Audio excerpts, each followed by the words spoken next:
Thanks a lot for staying with us here on Prime Morning. And you heard fellow Ghanaians returns again. The next day, we'll definitely bring you another conversation. Of course, the news also was brought to you by Shirua, the Golden Girl. Now it's time for us to have our news flash here on the conversation. The bigger conversation you've been involved in. And this morning, we're looking at a few issues. Now, we'll be looking at the front page of the newspapers and what they have reported. And then we'll get into our substantive issue. Don't forget that news flash is proudly brought to you by Franco Trading Enterprise, still phones Papa Pafi, and of course Koa Naturals. And this morning, Franco is giving you the chance to walk into any of our branches and get yourself something for Christmas. We're talking about phones, Nokia, Samsung. We got iPhones as well. You can buy from us, and we have accessories that you can also buy as well when you get into any of our branches out there. If you need a television screen, the biggest you can find, you can definitely find them at Franco Trading Enterprise. Also, we've got blenders, microwaves, CCTV cameras, air conditionings, fridges. All you have to do is to just walk in. And don't forget, it's Christmas. You might just be walking away with something beautiful as well. So Franco Trading Enterprise says, come and get all your home appliances from us. Don't forget, you can also download the app. It's Franco Trading app on Google Play Store. And you can also go on our website. It's www.francotrading.com. And that's where you can also get all the info you need, our branches, the numbers you can call us on, and all of that. Franco Trading Enterprise says still, Fonks Papa Pafi. And we're excited about all the great things they're doing for Mother Ghana. And of course, if you need something natural to keep you going, it's Koa Naturals. And I'll be telling you about some of the beautiful things and how they're keeping people healthy out there as well. All of these conversations coming up here on the show. I'll tell you about what Joy 99.7 FM is also doing for this Christmas. We've set dates for 13th of December. We're going on the 27th of December and 2nd January as well. And if you're looking forward to this weekend where you can actually spend some quality time and have a great laugh, it's Joy 99.7 FM's 9 Lessons in Carols. It's happening at the Premium, the Ghana's very own Premium Hotel, Labadi Beach Hotel. It's on the 13th of December. And it's strictly by invitation, by the way. But you can also check out our social media handles. And if you're not there, you can still enjoy the very best of it. It's going to be a night of worship, laughter, and everything in between. So don't miss out on that as well. 13th of December. On the 27th, you can actually come through. It's happening at the Abri Botanical Garden. And that's what we have. It's called the Family Party in the Park. And last year was incredible. This year is going to be great as well. Kpandai is going to be in the building. Kpandai will be there as well. So bring the family and, just come with the cousins, the nephews, everybody. The kids will have a place to play. So if you're worried about them, you can just leave them alone and they'll be fine. All right. So come through. It's at the Abri Botanical Gardens on 27th of December. You're not missing out on that for anything. And also, we check out the biggest party that starts the year, which is on the 2nd of January. We have 90s Jam. All you have to do is to come through and let's, do the electric slide, do the, all those 80s, 90s, 70s jams and have good times with it. All right. So come through. I'd like to see you over there. And if you were there this year, then you definitely have a reason to be there next year as well. All right. So that's the 90s Jam. And I know that Lawyer Janto will be coming. He loves some good old music, so he'll be coming through and we'll have a good time together. Lawyer, are you coming? Sorry? You've never been to 90s Jam before, have you? No, I've been to 70s Jam. 70s Jam? Yes. That should be... But this year, I don't think you're doing the 70s Jam. No, I'm not sure. That's why we're replacing that with that the 90s. That was when music was music. The 70s? Yeah, 70s, 80s. That was when music was music. Wow. When you heard Osibisa play. Okay. Beautiful. Beautiful. You had Teddy Pendergrass play. Oh. Beautiful. Teddy Pendergrass. Yes. You had even... Oh, I like your sense of music. Yeah, Teddy Pendergrass. Oh, Teddy Pendergrass. Oh. Richard Dimplesfield. These guys were playing. That was music. Oh, boy. Oh, yes. You see my record collections from here to here. I see. Yes, I used to do DJing in law school. Holidays, instead of going to work, I'll do DJ at people's parties. I have huge record collection. No wonder. You know music too well. Yeah, I do music very well. Very, very well. But the 90s too, the music is good. Yeah. I'm just a music lover.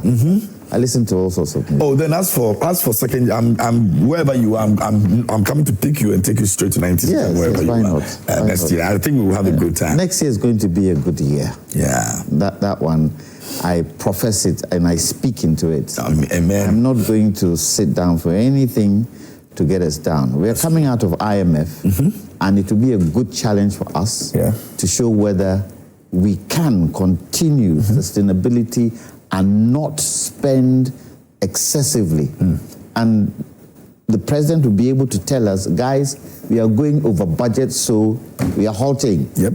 And Ghanaians will be able to understand him because we need to work together. Yeah. It can't be a one thing. Yeah. That's why what's happening in Parliament, I'm not too happy with. We'll take that Parliament situation. I think it's becoming, one too many, if you ask me. This is not the first time we're seeing this. And anytime it happens, the Speaker comes, Parliament apologizes, we've moved on. And then the next moment, boom, it happens again. And interestingly, you've got kids, going, or school children going into Parliament to see how proceedings are. And sometimes when they go there, they are, witnessing some of these things, they'll be asking themselves a lot of questions, but we'll get into it. It's part of one of the things that we'll be looking at this morning as well, and also we'll look at the OSP's, office. The president says that calls to actually scrap it is premature, and he also believes same. You can send your message to us. Our WhatsApp line is active, so just let us know what you think. Yesterday, I did well to read a lot of your messages. Today, I'm going to do the same, so please do well and send them to us. But this moment, let's get into the front page of the newspapers and see what has been reported. Daily Graphic calls to scrap, calls to scrap OSP premature. President Mahama declares demand speeding up of prosecutions and dangerous metals found in food cosmetics. That's scary. That's really scary. Page 13 has got a story on that, you can read about it. EC sets December 30 for Kpandai parliamentary election rerun. We'll be talking about that also here on the show as well. President assents to COVID-19 repeal law. So from next year, there will no more be COVID-19 levy. You're not paying that from next year. So yes, and economy expands by 5.5% in 2025 third quarter. That's also captured by the Daily Graphic today. The East Side is here, and it says SMG condemns U.S. imperialist aggression against Venezuela, and also Ghana deports 3 Israelis over detention of parliamentary delegation in Tel Aviv. And this news came yesterday. The Foreign Ministry has also said that if 3 of Ghanaians were actually deported from Israel, then 3 Israelis should also go back to their country. And the Foreign Ministry stands very firm with regards to this whole development.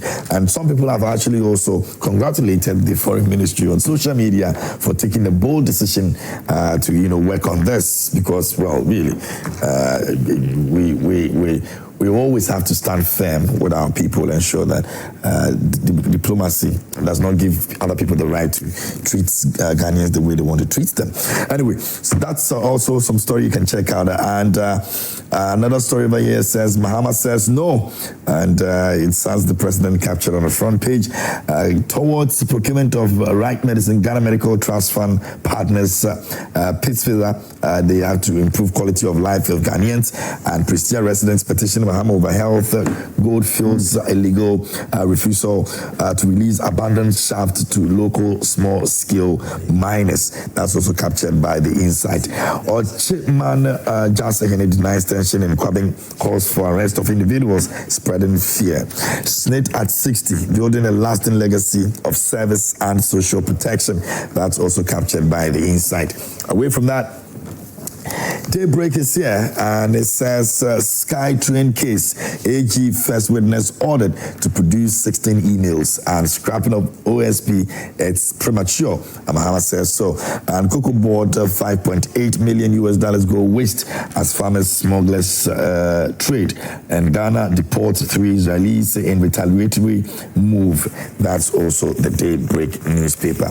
The overseer is here, and it says North Dayi MP commissions into a modern DVLA office center, and MPA supports construction of 2-unit staff bungalow at Vakpo SHS. That's also captured on the front page of the Overseer this morning, and a very good morning to Dr. Bukari Dramani. He's the Deputy Chief Executive for NPA. They seem to be doing quite a lot at the NPA, and I think that we need to commend them for all that they've been doing. In fact, yesterday he was here. The last time that he was here, he also expatiated on many of the things that the NPA is intending to do, which will be to the benefit of the Ghanaian people. And so, yes, we commend NPA for all that they're doing, and especially very good morning once again to you, Dr. Bukari Dramani. And he's the Deputy Chief Executive for NPA. Now, repeal of COVID-19 levy will put 3.7 billion Ghana cedis into the pockets of Ghanaians, and we are grateful for your love and support, Pablo and family. SkyTrend case AG first witness ordered to produce 16 emails and right medicine at the right time for Ghanaians. Jenny, the Ghana Medical Trust Fund is seeking to embark on with Pittsfield in its quest to improve the quality of life of Ghanaians. So that's also the overseer this morning. Let's get to the front page of the new finder. Agribusiness, Ghana's new engine of industrial growth, and that's the new finder reporting on that. Agriculture powers Ghana's Q3 growth with 8.6% expansion and focus on high growth sectors to sustain economic momentum, says Ghana Statistical Service. Ghana Education Service launches probe into assault on Kpandai SHTS teacher vows to strict sanctions. That's also captured on the front page of the finder. Speaking about agribusiness, let me say a very good morning to the CEO of BH Fetagro, the person of Mr. Robert Aite. He's been contributing immensely to the development of the agribusiness sector, and I think that he also deserves that commendation for that. As for Ghana, when you do well, we should be able to, praise you for that. And if you see how these people go through the processes and making sure the farmers get fertilizers, good fertilizers to be able to plant their seeds for high yield, it would interest you. And that's what we're all praying for, that we all be able to collectively make the agribusiness, quite lucrative for people to be also, involved in it as well. So yeah, BH Fetagro, a very good morning to the entire team as well. The Chronicle is here. The last one for me says JM's government swallows a bitter pill, withdraws controversial lithium mining lease agreement from Parliament after approbating and reprobating for months. OSP scares politicians. There's a very big question mark over there. 2 NDC MPs initiate move to scrap it, and voter demand for calm credibility propels Buama Opongfosu into spotlight, and retooling police. JM walks the talk. That's also captured by the Chronicle this morning. That'll be all for the newspapers here on the show, and I'm asking you to also send your messages to us. Let us know. Don't forget, Newsflash is proudly brought to you by Franco Trading Enterprise, Still Phones, Papa Papi, and Koa Naturals. And I'll be telling you some more about these brands as we progress. I've been joined earlier. You heard lawyer Kwame Jantua speak to me briefly on some issues. He's a senior member of the CPP. Lawyer, once again, good morning. Good morning. You're well. Thank you, and thanks for your time this morning. I appreciate it. And also joining us again for the second time, while I sit here, is Honorable Peter Yaw Kwakye Ackah. He's a former MP for Amenfi Central, also joining us this morning as well. Honorable, how are you doing? Thank you. I'm doing very well. Good to see you. Thank you very much. Great. And thanks for making time for us this morning. We appreciate you. I am tempted to actually begin with you because you are a former member of Parliament. I'm not too sure about your tenure, what transpired in the parliamentary house, but you saw what happened this week as far as debating on the issue of Kpandai re-election is concerned. Parliament was turned into a boxing ring. Yeah, thank you very much, and my greetings to your viewers and especially my constituents, Amenfi Central. Yes, you rightly said so. During my time, I think there was a scuffle in which I even took part, but I was rather... Honesty is always good. Honesty is always good. I'm telling you. I'm old and not strong, so I stood behind the podium, and then, people had climbed on the podium. So I made sure that I I supported those who were going to fall to make sure that nobody dropped. And this was on one particular issue, if you remember. I think it was on the e-levy. Oh, the e-levy issue. Yes. Yeah, where it turned into something else. Yes, it turned into a brawl. Yeah. And it was quite unfortunate. But when it comes like that, you can't sit aloof because you see a lot of people. But as I said, I prevented people from falling, so I did a very good job there. But I thought you said you went strong. So how did you hold them in the way? No, I was just standing behind, just a little weight. Yes, if to make sure somebody doesn't fall. Somebody is jumping over the cliff, then use your little bit of strength to prevent a person from falling. So I did that, and sometimes you can't prevent that. I saw what happened, I think 3 days ago. Yes.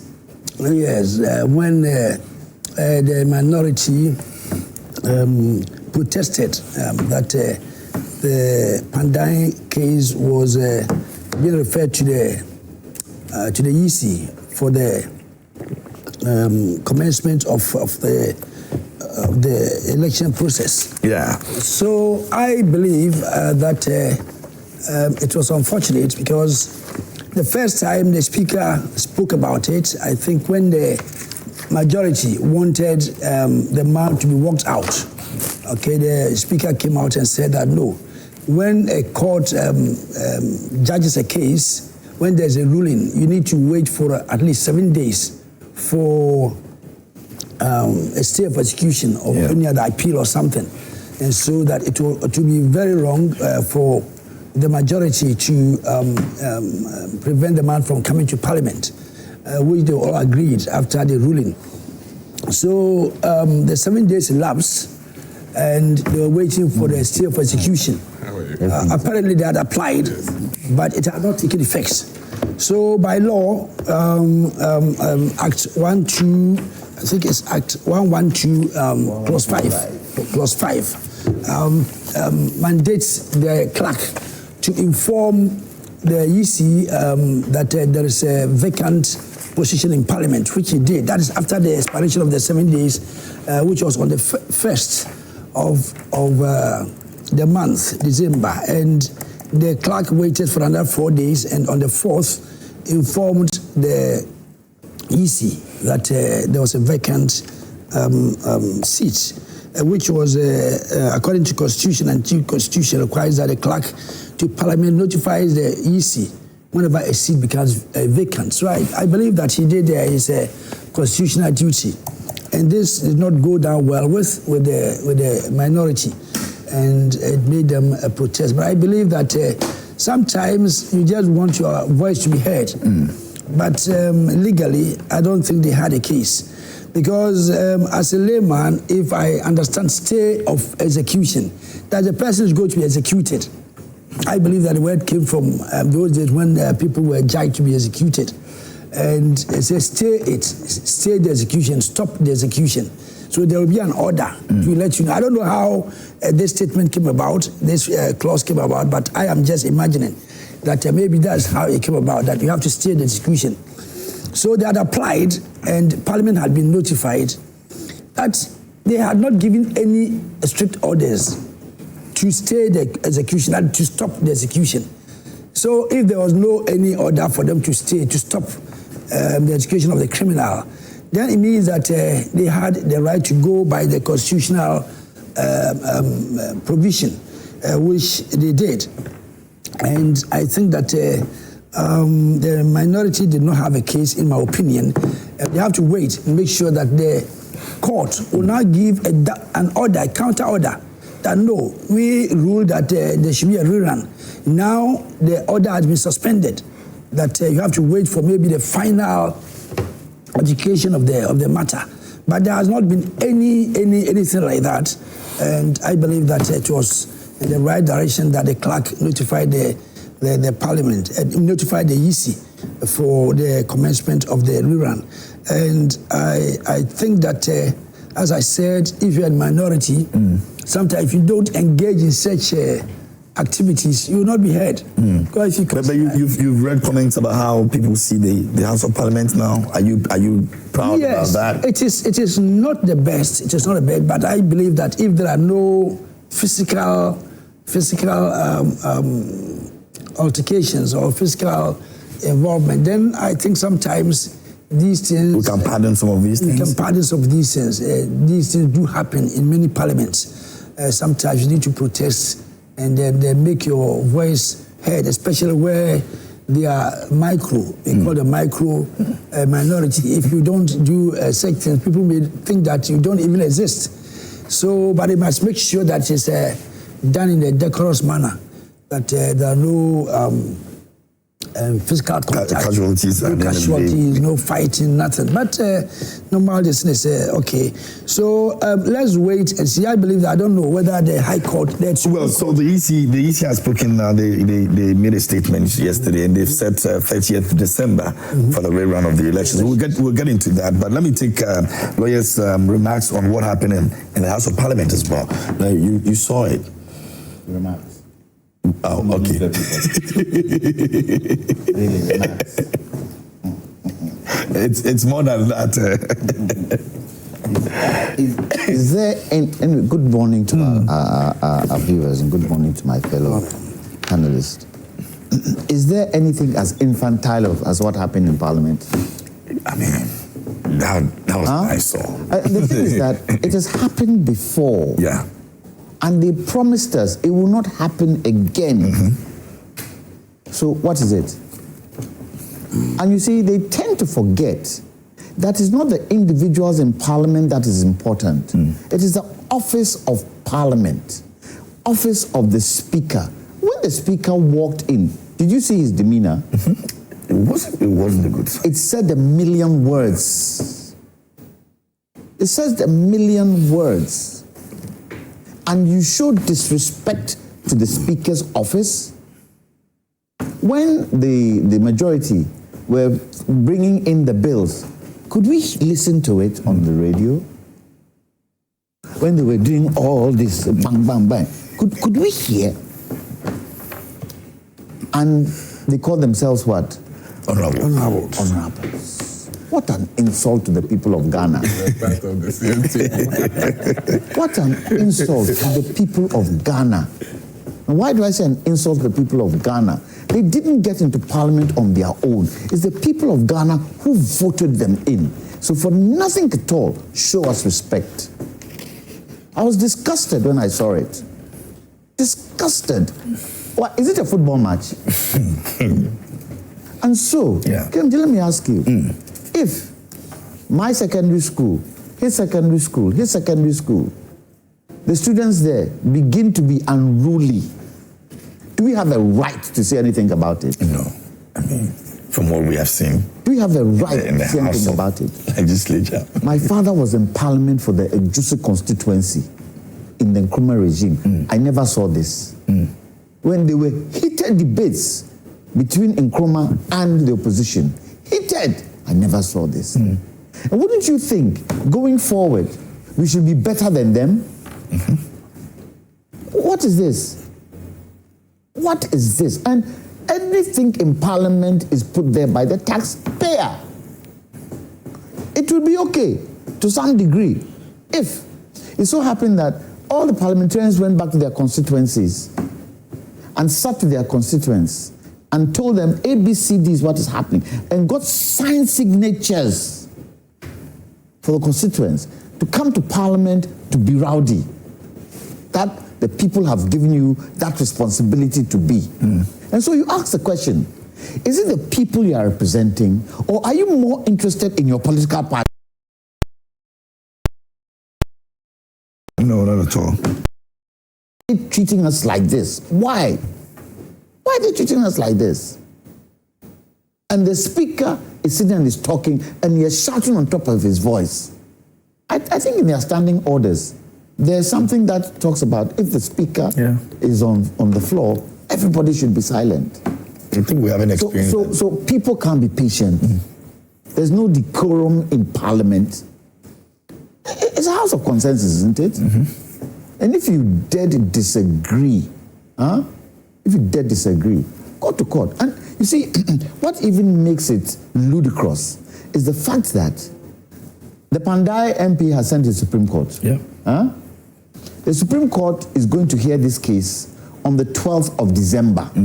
Are you trying to tell me that the Electoral Commission can do the, what do you call it? The election within that 2 days? No. So even if they said all they had to say, because when Anodom Press started, I thought, the way he was delivering was good. He stated his case. How did it turn into what it turned into? And then the marshals, the marshals in Parliament, they had to struggle to keep them at bay. And where were they going? Were they going for the majority? And maybe the comments of the what do you call it, the majority leader, maybe that also instigated. When he said, I will not stop what I'm saying. You can come and stand on my seat. What was that for? And I was still saying the same thing. What is that for? Unfortunately, he's my good friend, but he gives our profession a bad name. A lawyer should know better. Lawyer should know better.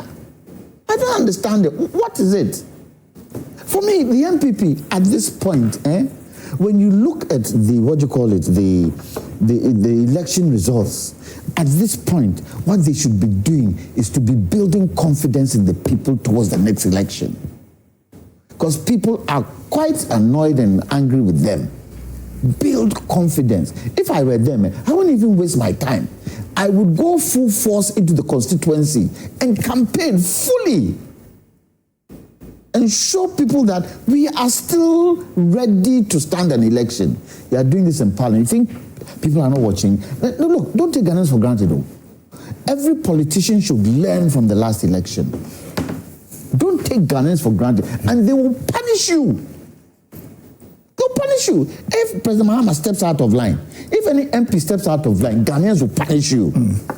They are not ready for pussyfooting round.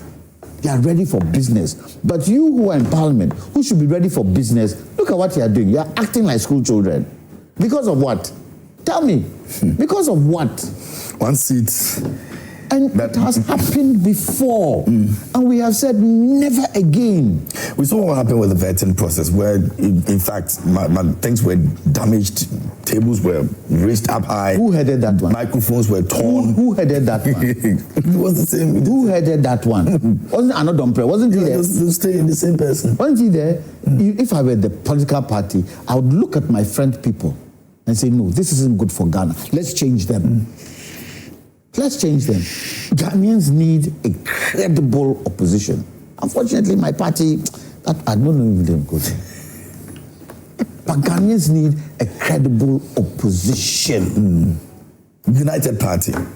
We need a party that will stop all these comments. We are mighty minority. We are what? Greater what? For what? What does that make you? Lawyer, the United Party can do that. United Party. Which of the United Party? Our very own United Party. Which one? Is there a United Party? Which There's a United Party. Which one? Alan Chairman. Oh, that one. Yes. That's a new one. Yeah. I don't know. Is that which of they don't have the capacity to be the alternative that we're looking for. For me, my good brother, Chief. My good brother, Chief. With hindsight, if he had stayed in the MPP, the party would be at his knees today. He would be the #1 running mate. Unfortunately, Ghanaians, and look at our independence, from independence. How many parties have we had at one go? 2. Yeah. 2. And it's run through. Ghanaians are very conservative. Yeah. Ghanaians are very conservative. We, the CPP, are we not struggling? If we don't come together for our history to help us move, do you think we can penetrate? We can't. Because Ghanaians have a certain mindset. And at the present moment, Ghanaians are looking for someone who will deliver them. Because it boggles the imagination that with all the natural resources we have, we are struggling. It doesn't make sense. Very well. We'll come back to... We will come back to then the nitty-gritties of whether we should do away with OSP or all that. Yes. Because I don't understand it. You are a journalist. Well, how do you see such things? Look, what is this? What does this mean? We used to do this in Tako. But lawyer, you know the funny thing, we've seen worse than this. When somebody just snatched a paper like this and started running. Shouldn't happen. Once upon a time, they crossed carpet and went to sit on the opposition chair, and the people they sat on chairs came to sit on their laps. Yeah. I mean, what's that? What's that? I don't know, but what's that? Anyway, I'll come back to you again. But Issa Fuseni is also joining us this morning here, Western Regional Communications Director for the NPP, and he's here with us. How are you doing, my big brother? I'm doing good. And you? I'm well. It's been a while. Yes. I was here sometimes. And I wasn't. Yeah, I was on leave. Yes. Sabbatical one. He was having a good time in America. He was having a good time in America. Oh, okay. That's what you won't add. Oh, boy. You didn't want me to. He didn't want you to know. Anyway, thanks for the time this morning. I appreciate it. Thank you too, my brother. First of all, let's deal with the issue of Parliament. You know, what happened in Parliament. I'm sure you also feel the same sentiments as the rest have shared this morning. Let me extend my greetings to my brothers here. My senior always we meet, but these days I've not been seeing him. I don't know whether I'm on other channels. You were also back in the... He's extremely busy now. And Honorable Kwakye. Yes, sir. Good morning. Morning, sir. This is my first time meeting you in a studio. Oh, I see. Yes. You know, we are all from Western region, so yes. For that one, I know you very well. The West Side. Yes. Let me add my voice to the discussion. And to me, I don't like it when they centered everything on the minority chief whip. That is the cost of the whole problems. I think chaos in Parliament didn't start today, as we mentioned. The previous this administration, we saw passage of e-levy case caused a lot of problems in Parliament, and we saw the behavior of the parliamentarians. This is not the first time the parliamentarians are behaving the same, that way. And if you look at the video, you look at it very well, you can see that the minority moved from their side to the majority moved from their side to the minority side. And they were rather pushing the minority. The statement that was made by Honorable Anodompre wasn't a harm statement that could cause chaos in Parliament. It was something that we are driving away with our issue. Something that is bothering the minority. We must air it. There is no any place that we can air or complain than the floor of Parliament. The Speaker is there to listen to us. And I believe that they were so upset with the ruling of the Speaker. I think the subsequent one was that after 7 days, like Honorable Kwakye said, after 7 days, then they have the right to do the needful. Then the party filed an application for appeal, which we are all aware.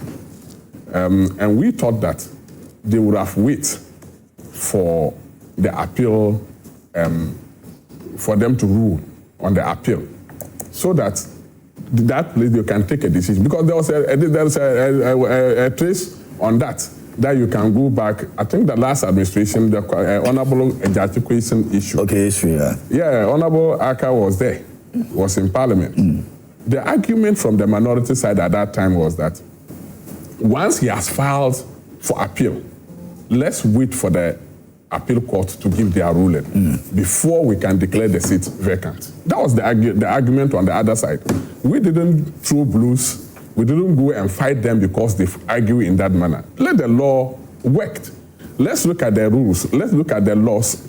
Whether it agrees, it goes in line with whatever the minority is coming out with. That is the main thing that we need to look at. But to say you have the numbers, once you have the numbers, there is no way the minority can say something that can convince you. Even if it's in line with the rules, even if it's in law, you are not going to maybe to subscribe to it.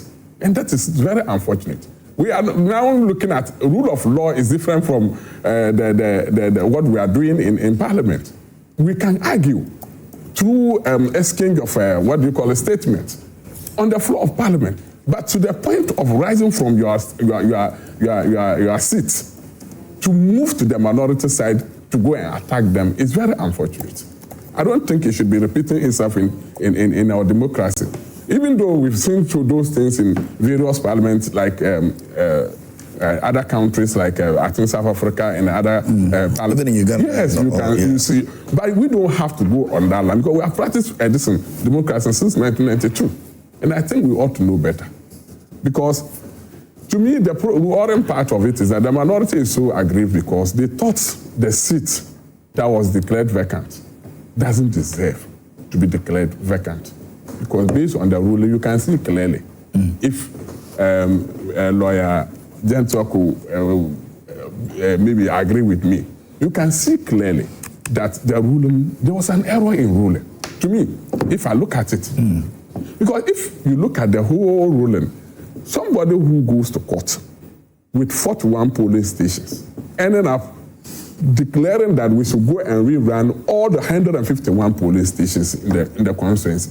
It doesn't it sound something crook to you? Because the person is not demanding that we should rerun the whole constituency. The person is saying that there are some infractions in only 41 polling stations in Kpandai constituency. He runs to court. If the court finds that infraction or irregularities in that particular 41 polling station, what you can do is to declare that let's go back and then rerun the 41 polling station. That would be, I think that would be enough, because even if you look at the the statement of a claim, what they were looking for, they didn't say they were looking for rerun of the whole constituency. So how come the High Court declared that let's go back and rerun the whole constituency? And that was so clear. It's not because maybe they may have found certain things that maybe also affected. So these things would go through investigations before even the court decides that, okay, or the judge decides that he wants to pass this judgment. But court, so maybe through that investigations, he found out that the best decision he could make at that material point is to make the entire. So the plaintiff or the person who sent the case to court, did he went back to amend his statement of claim to include all the polling stations in the constituency?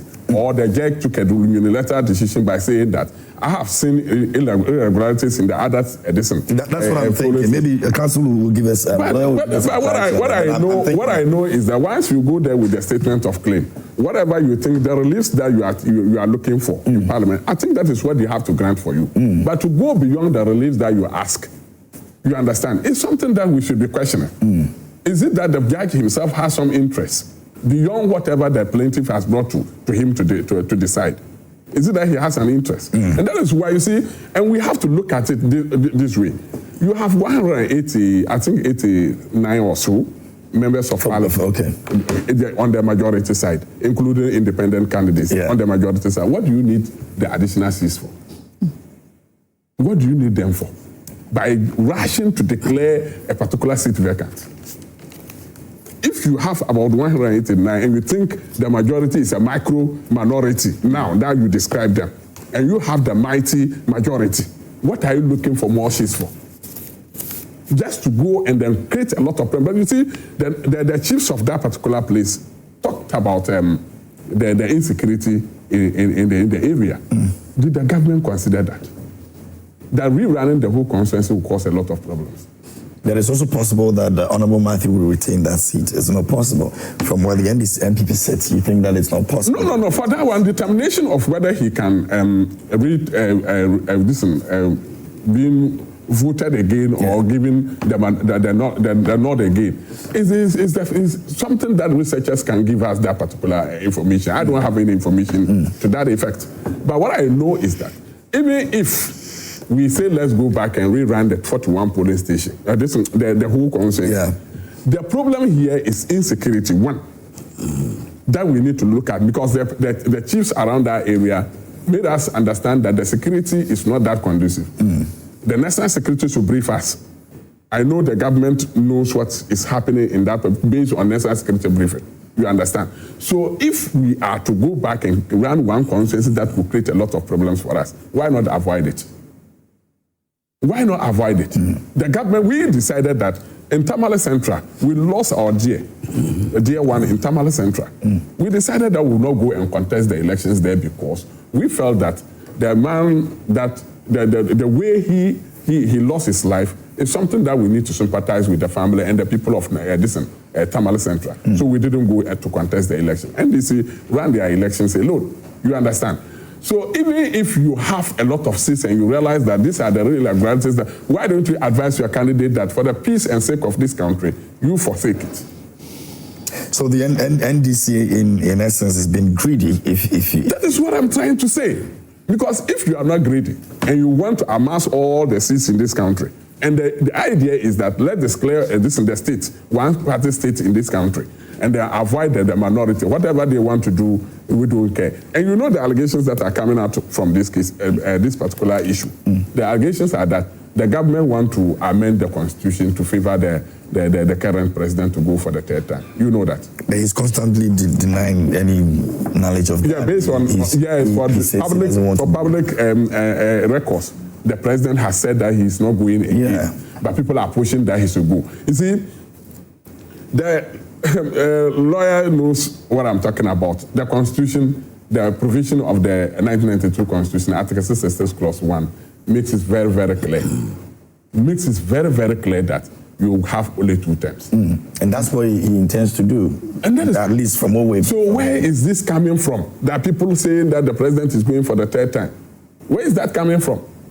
Is this something that we need to bargain with the president? Is this something that we have to sit down and discuss again when it's embedded in the 1992 Constitution? Something that is very clear and unambiguous. Something you cannot even challenge. Something which is an entrenched position in the 1992 Constitution. Then we need to sit down and debate it all over again. Once we know that it's illegal for you to even attempt doing that, the only thing you can do is to call for a referendum. Everything that is a whole process on its own. Exactly. So to me, Parliament, we need to sit down where we are voting them. We are the people who... Are you going to go for the rerun?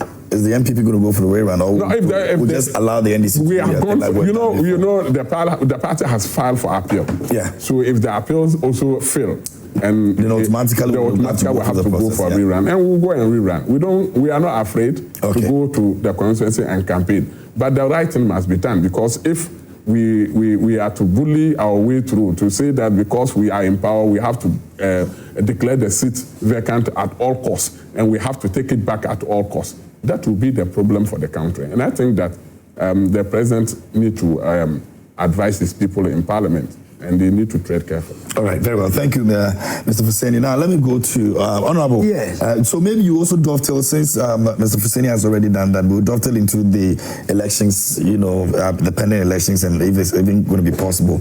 And then after that, we'll look at the OSPs. Okay, let's me just counter a few of the claims that my good friend has made. I mean, he was making a point that the NDC is greedy. And I don't think that is the point, because even if a political party can have all the seats in Parliament, it is the right thing to do. Yeah, so that you... Under the circumstances right now, you think it's still the right thing to do. If you want peace to prevail, but you think I don't see what is going to cause the dismantling of peace in the area. No, it's a court decision. And the court says that you have to go for a rerun. I mean, we do not know the intricacies of the judgment. So we cannot say why the judge said that it should be a rerun. But I think the judgment is out. It's out. It came out Monday after. Yes, but we don't know the full details. Why he said that it should be a rerun. He is saying that there were only 41 police stations, so there should have been a rerun in only those police stations. Yeah. But there was a reason why the judge, in his wisdom, said that the whole process should be cancelled and rerun. So I don't think it's the fault of the NDC that the judgment went that way.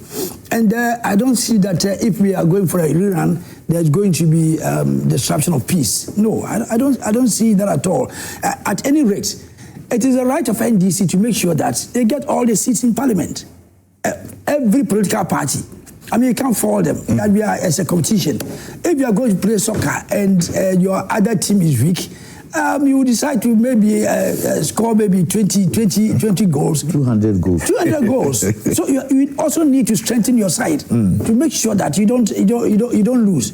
So I don't think that there's anything wrong trying to capture all the seats in parliament legitimately. Not that you try to bully. There's no bully here.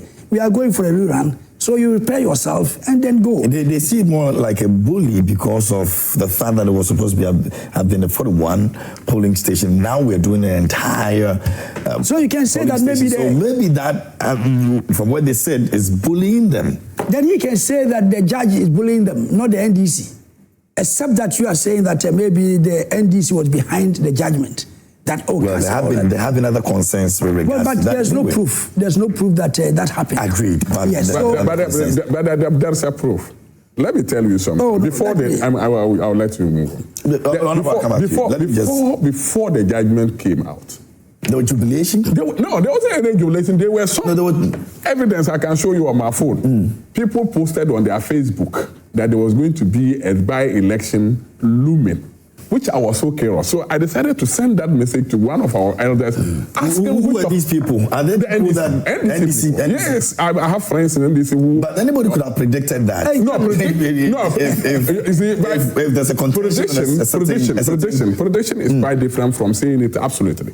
They gave facts. They actually said that the judge said that it's going to be. They didn't mention the particular constituency that they said by-election was looming, but they said by-election was looming. And what was the fact? So I was even not aware. What was the fact that was attached to it? You saw any document that was attached? No, there wasn't any document attached to it. This conversation with the judge, to be honest with you, there wasn't any document attached. An audio recording with the judge. But to preempt that there was a looming by-seat even a week before the declaration of the announcement. You see, if you have done that, but it's very curious to see that all the NDC people are circulating that particular message in their platforms. That is what they wish. Was the hearing before it was. They got to know that the man was going to declare in favor of the NDC. I don't think so. Which I wasn't even aware of the consensus they were talking about. My mind was casting me to a particular case in the Bro-Ahafo region. And later, when the ruling came there, I got to understand that this is what the NDC people were talking about. So you understand? So it's something that was cooked, something that they decided to just bring it up and then declare the seat vacant and go back and take the seat. But you see, even if it's declared vacant, the appeal didn't his case. He's not making another submission. Also, you go ahead. I just wanted him to. I wanted to give you information just want to distort my But thoughts. you were also aware that you were reading it. No. Go ahead. Yeah, I mean, if I have a case with somebody, I would wish them for the best for myself. So there's nothing wrong. Well, are you aware that you're a member of some members of your party? I'm not aware of that. I'm never aware at all. But if they did say that, I don't think it was anything bad, because maybe that's what they wish for. And so we will say that if you have a case in court, you want to wish for the best. So if you predict that, we are going to go for a rerun, I don't think that that means that they had seen the mind of the judge. No, not at all. But I didn't want to wade into the controversy in Parliament because I was a parliamentarian, as I said. Oh, well, you covered them very well. Yeah, we understand because that has been your whole. Yes, but you see, if you want, and he wishes to go back again. So covering them, yes, we understand. But I didn't want to be so hard on Parliament. But if you want to know the cause of the problem, it was because Arnold Domprey had made his statement, and it was time for the NDC also to reply. And they didn't want that at all, and which is not parliamentary, because if you make a statement, members are allowed to comment on the statement. And then the minority had made a statement, and it was time for the NDC also to contribute, which they didn't want. They didn't want anything at all from the NDC, which was very bad, because if you do that, you are going to create confusion. And I didn't want to be judgmental in the first place, but I think if you want to go into it, what they did was very, very bad at all. Because at any rate, there was no counter judgment that the case had been reversed. So what was their problem? That was left for the court to decide. That was the court to decide. So if the court had not decided, then the process should go on. So I don't think they had a case at all. But I think I was a bit soft on that. And he's talking about Mahama trying to go for a third term, and that is the reason why we are trying to take this seat. I don't think there's any excuse me to say that word, sense at all, because already NDC has got absolute majority and they can do whatever they want. So this extra seat will not make any difference at all. So I don't see why they should use this extra seat to claim that because Mahama wants to go for a third term, that's why we are struggling for this seat. Not at all. Already, whether this seat or no other seat, the absolute majority is there. So my brother, just that they want to create some sort of confusion in their system. And as we said, Mahama has come out to say that he is not seeking for another term. And I think he has said that on 2 occasions. So I don't know where this one is coming from. Whether they can, now they are also predicting, isn't it? Yes, they are predicting what they don't want. They are trying to preempt and to make sure that that doesn't happen. But in the case of the NDC, when they wanted their judgment to go their way and they were predicting, it meant that they knew the mind of the judge. Yes, it is not fair at all. Okay. So my brother, let us be calm. It is better for you to go and start the campaigning if you want. I know Yendam is a very good friend, a very good gentleman, but the constituency should have a representation. That's the point. Whether you like it or not, it is not that NDC wants this seat at all costs, but because the judge has given a judgment that there should be a rerun, we have to do it. So that people, the EC has initiated that, and like I said, on the 30th. So it's better they go and. Are you confident that the NDC will win? Oh, but don't you see that in the current circumstances, MPP cannot win any seat, even if it is Malaysia. It is going to be impossible for them to win, because you could see the way Mahama is conducting himself, the way so far there have not been any scandal. Yes, unlike their time. For the first 1 month, 2 months, there was this bust scandal. There was a catch for seat. There were this premixed fuel. A lot. I have a little. These were cases that were seen as scandals. Oh, of course. But did it happen in your first year? Yeah, yes. No, it's not true. I can give the date. So please, let us give us. That was the first 2 months. It's not true. It's not true. Don't let us go divert. It's not true. Cash for seat was just I think the first month or second month. So you see, the way this party is going, I mean, you could see the stability of the city. You could see the inflation rate has come down. Even though now people are just arguing that prices are not coming down. As I said the other time, they are not crying that prices are galloping. They are saying that prices are not coming down, which is in effect is a good thing. And you could see there's calm, absolute calm in the system. So with this, I don't think they have any chance of winning any seat at all. Not only that one, any other seat, at least for the time being.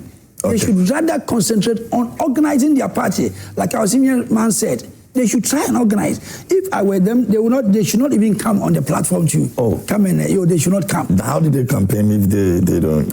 No, they should do internal reorganization. They should do internal reorganization. I don't think it's to make sure that make this particular. Oh no. I'm coming on the platform. I'm just helping you. I'm just helping you.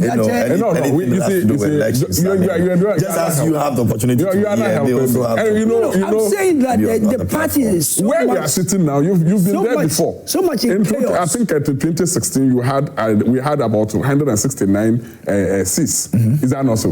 And we told NDC that they were not coming back to power. What happened? No, but after that there was no confusion. So don't make it look like this is the first time. After that there was no confusion like what we see in the party now. So now there's so much chaos on their side that they should. And you want them to concentrate there. I think our senior man also made that point. It is very good. That is not. We are trying to help you. There is no inner chaos in power. Let me move to lawyer. Lawyer, you can also comment on the. And then we'll move on to the OSP's issue. The elections. The basis of the argument was based on the withdrawal of a letter. And that was questioning the authority of the speaker. What was the letter? Based on 1125, the clerk did what? Supposed to send a letter and the opposition were opposing that and were demanding that what? The letter be withdrawn. And the Speaker wasn't ready to withdraw that. Yeah. But let's go to the case and see whether it was the 41 constituencies or the 521 constituencies. No, 151. 100, is it 151? Yeah, 151 polling stations. So, as against the 41? So, yes. Okay. Who took 152? Yes. 150. Who took the case to court? It was a gentleman called Wakpai. Yes? A member of the NDC. And his argument was that the election did not comply with regulations 39 and 43 of the Public Elections Regulations 2020 CI 127. And the lapses materially affected the results across the affected polling stations. He sought a court order to annul the results from those 41 polling stations to direct a rerun for them. 41 polling stations. Justice Plange agreed with the petition. The petition was on what? 41 polling stations, not 152. Justice Plange agreed with the petition, nullifying the contested results. The contested results of where? No, 41. Those 41, yeah. And instructed the Electoral Commission to organize a new election to determine the legitimate winner. So, who talked about 152 polling stations for the elections to be run in? But at this moment, we're doing the entire constituency. So who did that? Was it the judge? The judge announced that. The judge did announce yes. that. Yeah. Okay, so even if the judge did, the MP, my good friend Matthew, has taken to the Supreme Court. Yeah. When is the Supreme Court hearing this case? That was on the 12th. 12th of December. Yeah. Not 1st January. 12th of December. So why don't we wait? Why don't we wait? Because Electoral Commission has come to say 30th December. Yeah. And you're trying to tell me that within 2 days or 3 days or 4 days, the Electoral Commission could have run this election. They couldn't. So why didn't we wait? So if on 12th of December, the Supreme Court rules that the High Court was right in what they said, where is your onus? Where is your locus? Where is your locus? Well, it means that we have to go. Your locus? Yes, of course. And that's why I'm saying. And that's why I'm also saying that letter should be withdrawn. Please. You go ahead. You had your 10. No, I haven't got to. You had your 10. You had your 10. Don't disrupt my thought process. And so, if it's 12th December, for me, the most important thing is that you do not waste time in terms of going into the constituency to campaign and win your election. If I the it will do you a lot of good. I said if I the MPP, we all boycott Parliament and head for that constituency to show people that we can win that constituency back. Irrespective of whatever is going on, we are going back to get Matthew back into Parliament. Go the full speed ahead. What will that do? It would now trigger the majority and other political parties to also be there. Would it not? What has happened? They are now going there. Already, the NDC are already in that constituency. That's all going on. They are already in there, working the constituency. You are busy arguing with the size of your minority. Look, the size of the minority, they should work strategically. They should work strategically. And most important of all, they should listen to their leaders when they talk. When President Kufuor spoke the other day, you think he was just speaking? He was speaking in parables. And you have two leaders of your party who have been presidents. Go back to them and sit with them and get some wisdom. Because the numbers you have in Parliament would not buy cocoa. The numbers you have in Parliament would not buy. So you have to be strategic how you move. And in moving that way, you gradually build confidence. Because look, if President Mahama is able to do 50% of his promises and the people are satisfied, you have a huge task to win the next election. Number two, you are going for your presidential elections. If you are not careful and katakata falls into that elections, the eyes of the public and perception would judge you and affect you going down the road. So you've got to be strategic in how you handle things between now and 2028 to gain the trust of the people. This will not gain the trust of the people. It won't. But would it also help the NDC? In fact, they were involved in this as well.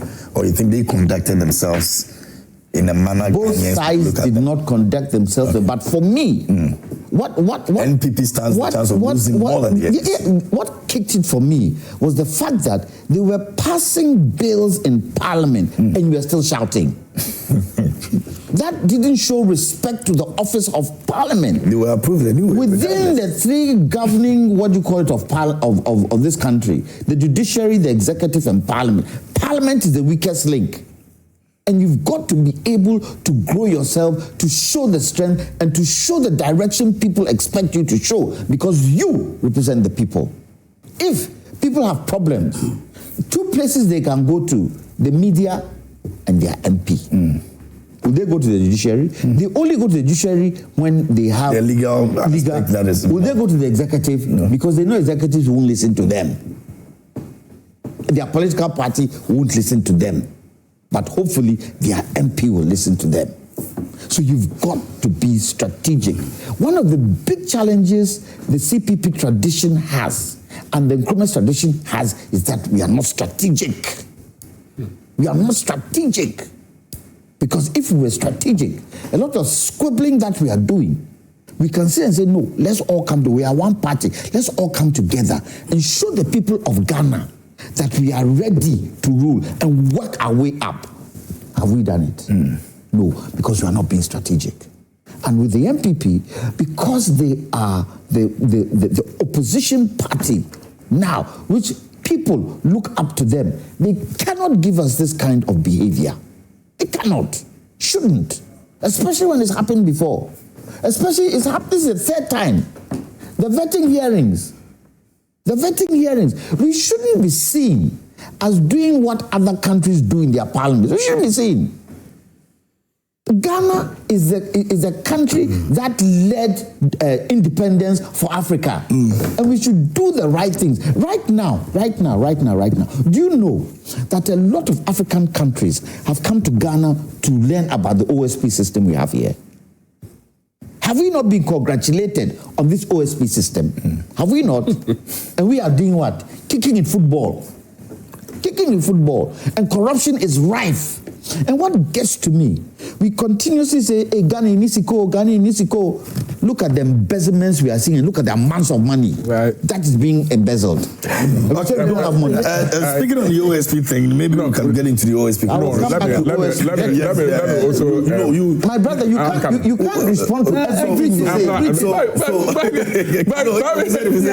My senior will not tell me what to speak here. But even if you give me the opportunity to speak on OSP, I can choose to rebut on, take my time and rebut on whatever. Yes, but you don't have much time to do that. But you have given them opportunity. Two of them opportunity. We went into the issue of the elections. Exactly. You gave him two opportunities. Two opportunities. I was very quiet when I was quiet. I started with you. No, I started that conversation with you. So what I'm saying is this. Respond to those who want to go when he was going. You had to go when he was going. But before that, respond to that, what you want to respond in 2 minutes. Yes. And go into the OSP conversation because they also have to talk about the OSP issue as well. Yes. I was thinking that my senior will be very worried about the trend in which we are moving. And Ghanaians should be very worried. He's advising MPP to be strategic. We should go back and organize. We should go and build our party. We should be there campaigning. Are we setting a precedent that anytime at all there is a ruling, whether you like it or not, take it as it is. Is that what we have to do? But I was saying, he's a lawyer, and he should respect the rule of law. Whatever it is, even if the person has no case in your mind, once the person is contesting the case in court, he must be allowed to contest it in court and see to it a conclusion. Whether the person has every right, maybe the case you may be determined that the person will have a case. Point of order. You understand? Point of order. No, point of order. Please. In your argument, where does 1215 sit? No. The Constitution. No. The Constitution. You see, where does 1215 your argument sit? is that what I'm telling, maybe you don't understand where I'm coming from. Okay. Your argument is that they should have boycotted Parliament, go in there and campaign than arguing in Parliament. That is what you are saying. Because the case is that one won't bring you the. It's already in the Supreme Court. So does it mean that does it mean that we should allow the case to pass? I said it's in the Supreme Court. He spoke about the legal aspect of it. in the Supreme Court. That is already in the Supreme Court. Instead of fighting it in Parliament, I understand. Go to the people and campaign. What I'm trying to say. While they are waiting for the Supreme Court decision. But lawyer, we as a whole political party in NPP, we've won election before. Absolutely. Nobody said you haven't. Twice. Is that not so? So strategically, you. So now we don't have any strategy again. Do you as a look at your political size? party that won power? Look at your size. I'm coming. That size should tell you something. It doesn't mean the size you are talking about. There is a particular party, and this has been reduced to that particular size before. Not like this. Not like this. Not like this. But you've lost election. Not like but this. you've lost election. You understand? We are talking about Parliament. That the NDC was going to lose the election in 2000. Whoever imagined that the NPP was going to lose the election in 2008? Whoever imagined that the NDC was losing power in 2016? But when they lost, what were the numbers in Parliament then? Let me make my point. We are talking about Parliament. It's not lose election. Parliament. When they lost, it's going to take all the time for. No. Sometimes time has to be fair. Go ahead. When they lost the election, we didn't say the NDC should go back and sit down and strategize and stop arguing in Parliament. Okay. In 2020 election, my brother was part of those people who were disturbing Parliament, and they were marching in the floor on the floor of Parliament. You know that. The pictures are all there. They were in line marching, disrupting all sort of proceedings in Parliament. Did we say that particular party will not win power again because of their behavior? What happened in 2024? Didn't they win elections? So what are we telling us? And what are you people telling us? Dismantle the MPP. So don't tell us what to do, because we advised them and they didn't also listen. I can tell you what to do. Don't tell us what to do. When you were in opposition, when the party was in a position, how were they behaving in Parliament? Honorable Kwakye was part of those people. Hey, stop. You both are guilty. You were there. You both are guilty for the rowdiness in Parliament. You understand? So to me, we are protesting whether the party is organized or not. It's not anybody's business to advise the party that is to go back and strategize ourselves. How can you say that? It's not anybody's business. The party, we have elders in the party. When you come into power, what you do affects me. You understand? DDEP is a typical example. So you cannot tell me that I cannot advise the if DDP affects you and you don't want us to come to power, don't advise us. No, please. Let us stay in opposition. Please stop it. You understand? Stop it. Let us stay in opposition. Stop it. We have big men in our party. We have elders in our party. Do you listen to them? We have strategists in our party that can advise the party. Do you listen to them? Not only that we lost election in 2024, and because in 2024, because of that, our party is now a useless party, and anybody at all can use that word. Nobody use that word. You are using it. You understand? So we know our strategy. If we are not in Kpandai, we know what we are doing. The general secretary and then the party people knows the strategy that they are also working on. Allow us to proceed. If we go to the Supreme Court and the Supreme Court says no, your case, we have thrown it away. There is no merit in the case. You should head to the We'll go back and then our drawing board. We'll go and contest it. It will be too late. It will be too late for us. Do you know what the party is doing in Kpandai? The party is not in Parliament. The party is not in Parliament. We have our party at the party headquarters. We have the party at Tamale. No problem. The northern region. We have our party there working. So if you see our parliamentarians in Parliament, doesn't mean that the party is not working. So it doesn't mean that because we see parliamentarians in Parliament arguing, we don't have men on the ground working. So for you to tell me that we should leave everything there and go to Kpandai and do a decent campaign is something that I want to take lightly. All right. We have to drive our issues home because we have to let people listen to us. Okay. Even if you did not agree with us, but we must make our point. Very well. Can you speak on the OSP scrapping office in 2 minutes, and then I'll take that of yes. The OSP issue, to me, from day one, when the office was laid to Parliament for approval, I have been of the view that the office is needless. The reason is that what do we want special prosecutor office to do that other arms of government, like the SRAJ, ROKU, the NIB cannot do? One thing that is different, or making it different from the other department that I'm talking about, is that they don't have prosecutorial powers. Yeah. OSP has been given that power to prosecute. That is the difference. Why don't we amend the SRAJ or ROKU, any other arms or the agents, for them to also have that prosecutorial powers to deal with, because it's the same thing. The one that appoints the OSP, who is the head of the office, and he has the life, let me say, he cannot be removed by virtue of, let's say, appointment. You disappoint the person, get the person out. He has to go through a process. The same way SRAJ boss cannot be removed in that manner. The same way the other agencies also act. So let's give them the prosecutorial powers. Let them have their independence, like the president said. If we want to go into it, then not influenced by politicians in terms of maybe prosecuting those in government, let's give them that powers. And they'll go ahead and do a diligence. Because before OSP, we had issues that are very sensitive issues being sent to SRAJ for investigation. And the outcomes were very marvelous. We all accepted them. Is that not so? So why are we creating another office? And that particular office is costing the nation a lot. You remember the allocation to the OSP office, the amount that was allocated there. I remember the OSP telling Ghanaians that he doesn't have office. The story building that they've rented for the OSP, I think that alone is costing Ghanaians a lot. And the number of people who are working under him. Meanwhile, we could have used that particular money to strengthen the other institutions to work better. He has been in office for almost 8 years. I'm trying to find out what we have gained in that particular office. And I'm told that minority side, about 2 people have filed or they've moved to what do you call it, to scrap the office. The office. And then the majority leader, yeah. But you see, it's going to conflict with the president's statement because it does actually. He is the head of the government business in Parliament. I'm talking of Ayaraga, the head of government business in Parliament, and the president is saying says otherwise. He disagree in doing that.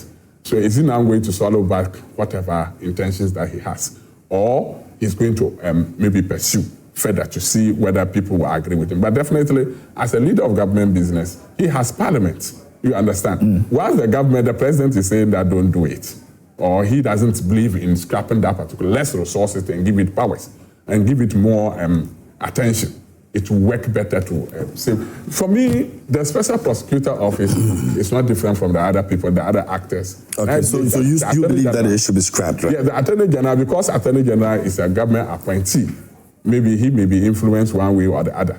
But I'm talking about the special prosecutor, as the president says, is independent. Let's scrap it.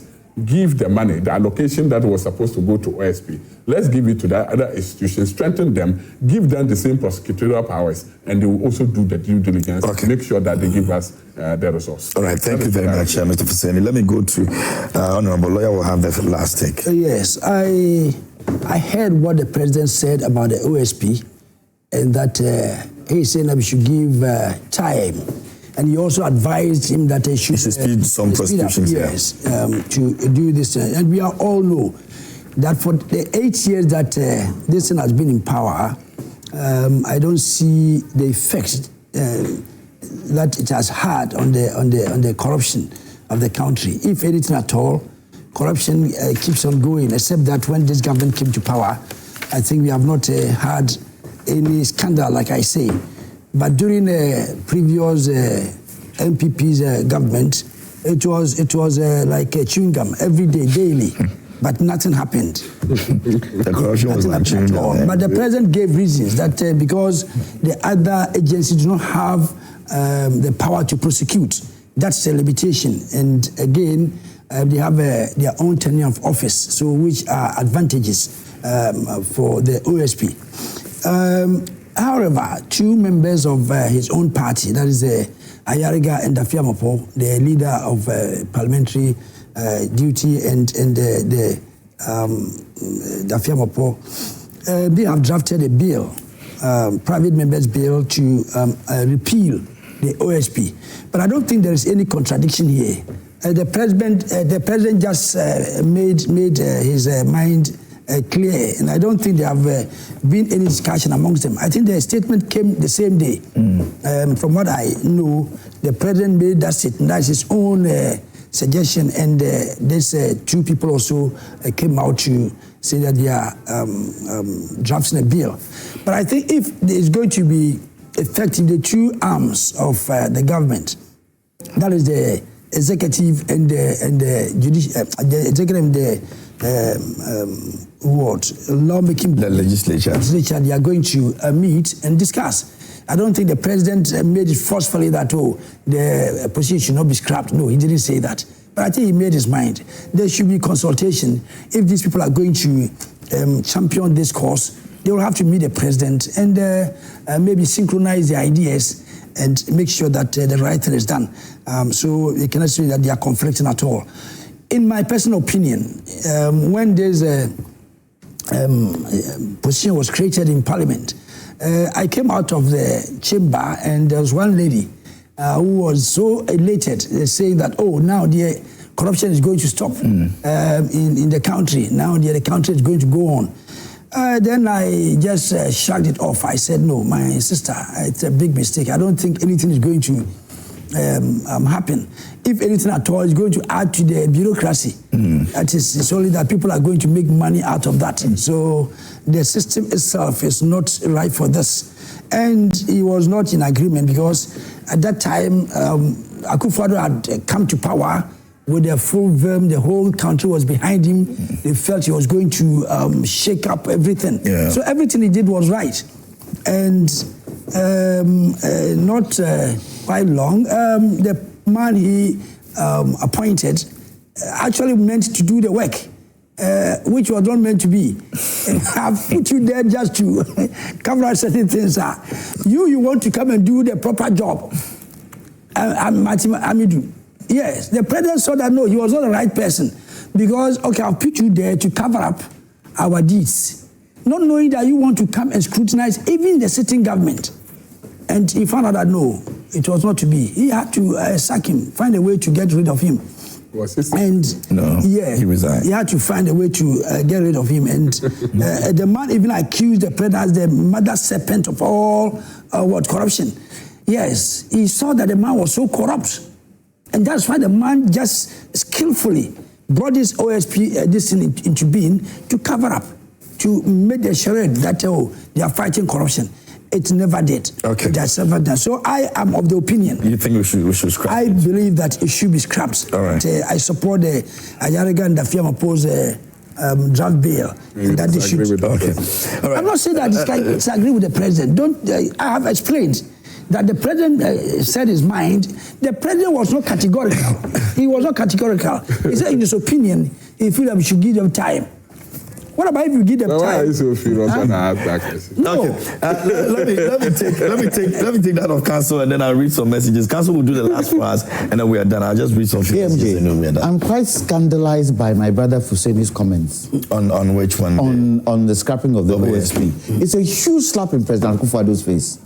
For he, being an MPP person, and his president, our president at the time, bringing it out, and he said we should scrap it. A huge slap in President Akufo-Addo's face. Huge slap. He used to tweet it. I said, a huge slap. A huge slap. I am for keeping the OSP. Why? There's a difference between SP, difference between OSP. And for me, I thought what Parliament should have done, because Martin Amidu and Ajabing, having been able to do prosecution successfully, there is an inherent problem there in the office, and not the people then, in the office. And what I expected Parliament to do was to set up a high-level committee, 2 judges, 1 woman, 1 man, and then even these what are they called? EITI, be part of it. CSOs, be part of it, and some respected people go in there and come and tell us why the OSP's office is not working the way we expect it to work. Based on that report, then we can decide whether we do away with it or whether we keep it. But let me ask you, if Hussein is talking about other institutions, have they been able to stop corruption? And the other institutions he's talking about, have they been able to stop corruption? Probably they were not maybe giving the power like the yes. Even non-prosecutor power, you couldn't even bring people to the Attorney General for him to prosecute. I agree with the President when he says they are an independent body and they have prosecutorial powers. I agree with that. So it is the office we should look at and see how we can bring the office to fruition. If it so happens that we feel the SP hasn't been able to handle his mandate well, then let him go and bring somebody in. But if you're going to bring somebody in, the President should waive his right to choose the person. And a new system should be put in place. Get people to apply, vet them in the people's eyes, and let the people agree with who they pick. Because why? Corruption is rife. Today, Galamsey, have we been able to catch one financier? Is there no corruption? I've even stopped calling it corruption. I call it stealing. And that is what it is. Corruption is stealing.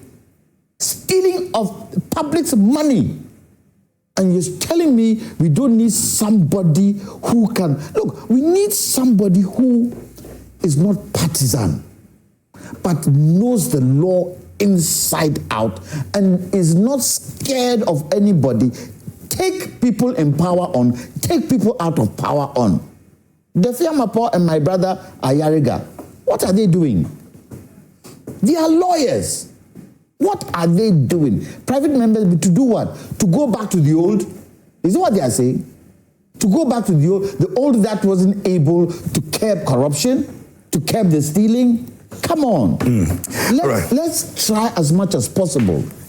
Institutions that we build and others come and learn from us. Let us not break them down when others then use it for their own countries and succeed. Very well. Let me do some few messages and then we'll wrap up for this morning. This one says, KMJ, the buzz on social media before the judgment had us anticipating a by-election in Kpandai, so it wasn't a big surprise. And the NPP, time to get out there and campaign in Kpandai. No way the Supreme Court flipping the High Court's verdict. Mr. Jantua, why not give this same advice to your party, CPP? You and your sister, Jantua, seem to have moved on to the NDC. KMJ. Brooklyn. KMJ. Yes. He's always been advising the party. Please go ahead. If they would listen, and that's the difficulty, if they will listen, anybody should come and challenge me that they are listening. If they will listen. And I have said, for the CPP to get to where they're going to get to, we need the Krumah's movements need to come together. And that's where the difficulty. They are not prepared to do it. Yes, that's where the difficulty is. This one says, good morning, host. Please call the wild elephant in your studio to order before it's too late, because it sounds very violent and aggressive and likely to disrupt your show. Just a minority is causing commotion and vandalizing state properties of the Parliament House. No, I don't think we've got into that point here. Not at all. A very, very distinguished gentleman who joined me here on the show, so we will not get to that point. This one says, good morning, KMJ. I'm highly disappointed in submission made by lawyer Jantua on the Kpandai constituency rerun brouhaha. He can't dictate to the NPP the strategy to be adopted towards the rerun. The NPP has its own working strategy on the matter. Importantly, Ghanaians should be worried about the kind of dangerous precedent that has been set by President Mahama and the NDC. Indeed, the future is pregnant. Abdullahi Abdul Razak in Tamale sent in that. Hamza has also sent in one. Let's check out a very long one. It says, good morning, my brother. The leadership of the NPP and their lawyers should tell their supporters the truth and stop deceiving them. My brother, are you aware that every polling station was not supposed to have more than 750 voters? In the court, it was made clear to the NPP lawyers that some of the polling stations have voters more than 750 in the polling stations, which was not supposed to be the case. No polling station in the 2024 elections was supposed to have had voters more than 750 voters, but the judge found out that a lot of the polling stations had more than 750 voters, and this was made clear to the lawyers of the NPP who sat through the proceedings. So why are they not telling their supporters the truth? All right, so that's a very long one. Let me move on to other people and see what we can do from Tamale as well. This one says, and it's from Akonsi Garba. It says, the NDC administration and its collaborators are justifying the rerun in Kpandai without thinking about the peace the people of Kpandai are enjoying now. President Mahama promised the people of Boko peace if they voted for him into power in the 2024 elections. Did the people of Boko enjoy peace after President Mahama won power? As Mr. Jantua, an NDC member, it seems to be he supports all the wrongs in the NDC administration, and time shall expose. Mr. Jantua double talk very soon. Oh my goodness, you people. Good morning, KMJ. All Kwame is doing is not good. In fact, his hypocrisy is not healthy and can advise them. Shame on him. And the sister does the same thing. Good morning. I think the MPs of NPP party failed to understand their leaders. I mean, the likes of Afiyoma Akin. The leadership is full, and until they identify that and find solutions to it, they would not get power for many years. That's Imam from North. Okay, let me go to this one over here. Says that, good morning, KMJ. Our supposed honorable men in the honorable house have turned themselves in the house. Quite unfortunate. What are we telling the rest of the world? It's shameful and must check that. You expected me to fill this gap for you. What exactly do you want me to put over there? You want to put me in trouble? You just have to say put me in trouble. And last sister says that, good morning to everyone. The micro minority should better go down to Kpandai to campaign hard and convince the people of Kpandai why they should retain the former MP, Honorable Anyindam, and stop the empty and dishonorable acts and noise. The dark days of lawless in Nana Akufo-Addo era is gone forever, and never do we witness such constitutional dictatorship in this country again. The laws of the state must work, and irrespective of any one political affiliation of any one status in this country, the NDP cannot vent their lawless behavior in this manner and expect Ghanaians to give them any mandate again in this country. All right, so that's Joe. Okay, last answer. Okay, let me go to this one and see what I can do from here. Good morning. It's a big disgrace what I saw at Parliament. This childish behavior. People dressed in black. They don't fight over the high cost of food. We are hungry. They are selfishly fighting for a seat. After the seat, they leave the constituency unattended to. They are busy doing business. It's very funny. We call them honorable. The Parliament is a joke, and it's intriguing how Parliament has been reduced by mere comments from people, and they so rightfully deserve to pass some of these comments if you look at what is happening. Musa Abatua in Asawasi says the noise makers should continue making noise, but the fact still remains that the speaker hasn't breached any provision or standing order. Every situation has its own peculiar circumstances, so if something wasn't done in Kofi's case, it doesn't mean it cannot be done in Ames, especially when there is no breach of the rules. Instead of chasing shadows and creating needless controversy, it will be better for them to focus on their campaign. My regards to Chief of Staff, Julius Damra. Okay, this one over here says, good morning, Mr. Host. Next time, do not bring two NDC in the studio. So next time replace this with studio. I don't know, but you mentioned your name. I said it. I said today is for it's his day, so it's enjoy it. Please, yes, okay. We'll take a look at that. This one says, good morning, KMJ. Honorable Fuseni is, I will inform he should go back and read through all beliefs. Also, how can a register with 500 people have 750 voters on a pink sheet? According to Accra sent in that.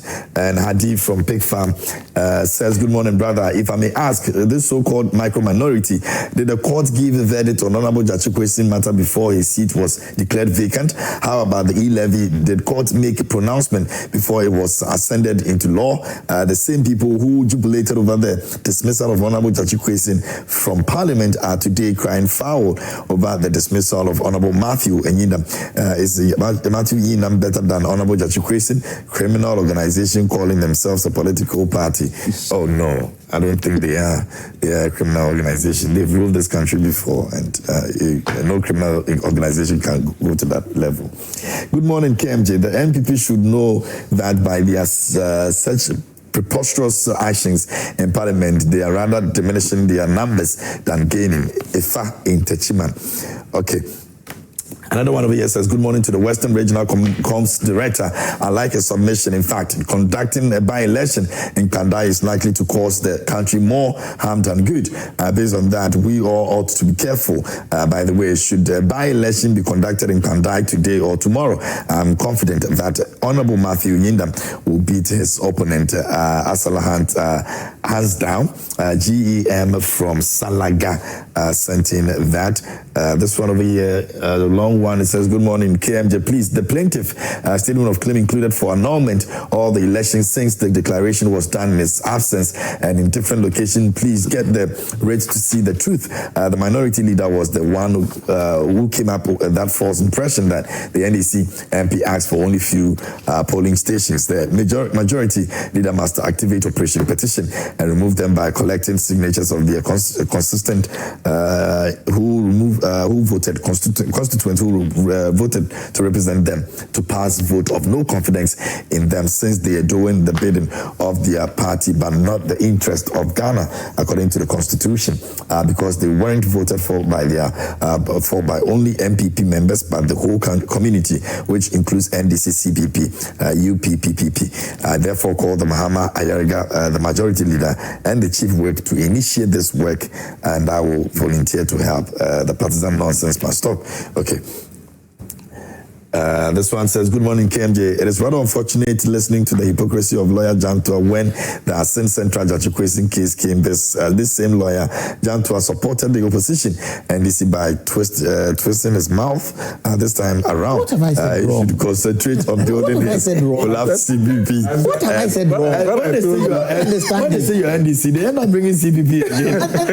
And when they mention my sister, individuals. What is this?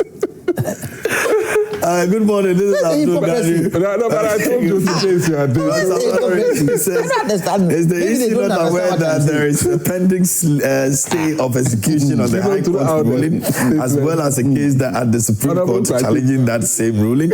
So why is it that the NDC and the Speaker of Parliament can't declare Mahama Ayariga's seat vacant simply because he can't go to his constituency? Okay, and this one over here. Good morning, Mr. Host. Please tell Mr. Jantua that NDC MPs did more than that in Parliament. Was he not in the country when Sam George and his people were marching like JHS students marching to class? Say that both sides were wrong. Yeah. Did I not say that? Please, people who send message, listen when I talk. You are not listening. You are just putting what you want to put there. Listen. I said both sides were wrong. All right. And then they bring my sister. Thank you. Yeah. An individual on her own. I hardly even talked to her about political matters. Yeah. So what is it? That will be all for this morning. I don't know if any of you want to send some message. You want to send some message quickly? If some message, yeah. I believe that, as I said, I will advise my brothers to concentrate, and especially with this by-election, I think they are going to lose miserably. because of what is happening, that now the inflation rate is down to 7.3. The CD dollar rate is hovering between 10 to 11, and especially the fuel prices have gone down. Now people speak of prices of electricity going up. They are not saying that they should give them a timetable for blackout, which was disrupting effective businesses in the country. So all these things are happening, and I think the government has got a goodwill in place. For now, as I said, there have not been any scandals, and I think the way the country is being run has calmed the country. People are confident, investor confidence is high, and the debt to GDP ratio is low. So every indications are that the country is on the right path. Okay. So these, my good brothers, should, as I said, be given the very good advice. They should take it, go down to the roots, and they start organizing from the grassroots, not from top down. Because if you build a pyramid like that, it will collapse. They should rather strengthen the base and go up, so that maybe a next election, not this election is completely gone. They can never win the next election, whoever comes to power. If Bawumia comes to be very worse for them, me, I've told them everywhere I go, I say it. They should rather organize very well, get a good leader, and then participate in this one. Okay. They will lose, but maybe the next one. Then they try to pit their strength against the NDC. But as at now, there's no way. They should forget. They should forget it. All right. Sani, maybe you also do 2 minutes for me. We have a coach from our opposite side telling us to place some goalkeeper that he desires. We are determined as a political party to bring in a person that we feel we can win the seat. And let me tell you, all the contestants in the NPP are capable of winning elections. But we want the one that can win election in 2028. That's why we are coming in with Dr. Alhaji Mahmoud Bawumia, as he doesn't want to hear the name Dr. Alhaji Mahmoud Bawumia. We are bringing him. But let me take some of his remarks. I'm surprised he's happy about economic indicators being improved. You read some text messages here. They were telling you that things are hard. That also. Even food to eat is a problem. Text message, not me saying it. So sit here and eulogize yourself about food prices being economic indicators going down. You are enjoying the goodwill for the 1 year. People have thought that you are within 1 year goodwill, so they are not talking about it. Or is it because you have placed certain people in a particular platform, dictating to them what they should say, and this is the CSOs that were supposed to protect the Ghanaians. CSOs that were supposed to speak on behalf of Ghanaians are very quiet and they are not saying anything. You think the government is doing the right thing. The day will come, and then the days are coming, which you and your political party, you thought thinking that your first year goodwill will take you beyond the 4 years. And I think that the 4 years mandate that has been given to you is just a year now. 3 years are left. And before we get to the 3rd year, Ghanaians will measure you by your rod. But what I'm trying to say is that we, as a political party, we are very organized. Okay. The MPP government, the General Secretary just left Kpandai, I think 2 days ago, to Western Region, to Greater Accra, to make sure that they pursue the case in the Supreme Court. He was there throughout the whole week. The General Secretary was there. We are not showcasing the people who are there. We are not doing videos to show that we are there. But the political party has its own strategy in operating. Okay. And then the people of Tamale, my colleagues from the West Edison, from the Northern region, the regional executives are all there. They are working underground. If in case we go and then the petition failed, we are going to make sure we retain the seat. Okay. And that seat is for us, and we are going to retain it. All right, very well. Be careful what you say in politics. 2008, everybody knew President Akufo-Addo was winning the election. What happened? Be careful what you say where politics is concerned. Because in politics, you sleep with odd bedfellows. Do your work. The time for election is not here yet.